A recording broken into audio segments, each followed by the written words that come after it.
ವೀಕ್ಷಕರೇ ನಮಸ್ಕಾರ. ನೀವು ನೋಡ್ತಾ ಇದ್ದೀರಾ ಶ್ರೀ 24 ನ್ಯೂಸ್.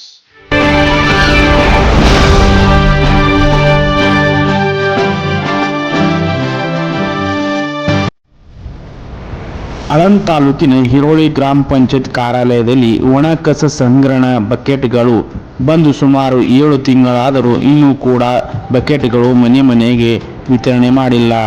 ಬಕೆಟ್ಗಳು ವಿತರಣೆ ಮಾಡದೆ ಹಾಗೆ ಪಂಚಾಯತ್ ಕಾರ್ಯಾಲಯದಲ್ಲಿ ಇಟ್ಟಿದ್ದಾರೆ. ಇಲ್ಲಿ ಹೆಗ್ಗಣಗಳು ತಿನ್ನುವ ಹಾಗೆ ಇಟ್ಟಿದ್ದು ಸರಿಯಲ್ಲ. ತಕ್ಷಣವೇ ಆ ಬಕೆಟ್ಗಳನ್ನು ವಿತರಣೆ ಮಾಡಿ ಎಂದು ಕರ್ನಾಟಕ ಪೊಲೀಸ್ ಮಹಾಸಂಘದ ಸಂಚಾಲಕರಾದ ಸುರೇಶ್ ನೆಲ್ಲೂರ್ ಹೇಳಿದ್ದಾರೆ.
ವೀಕ್ಷಕರೇ, ಈ ವಿಡಿಯೋ ನಿಮಗೆ ಇಷ್ಟ ಆಗಿದ್ರೆ ಈ ಕೂಡಲೇ ಸಬ್ಸ್ಕ್ರೈಬ್, ಕಮೆಂಟ್, ಲೈಕ್ ಮಾಡಿ ಹೊಸ ವಿಡಿಯೋಗಳನ್ನು ಮಾಡಲು ಬೆಂಬಲವನ್ನು ನೀಡಿ.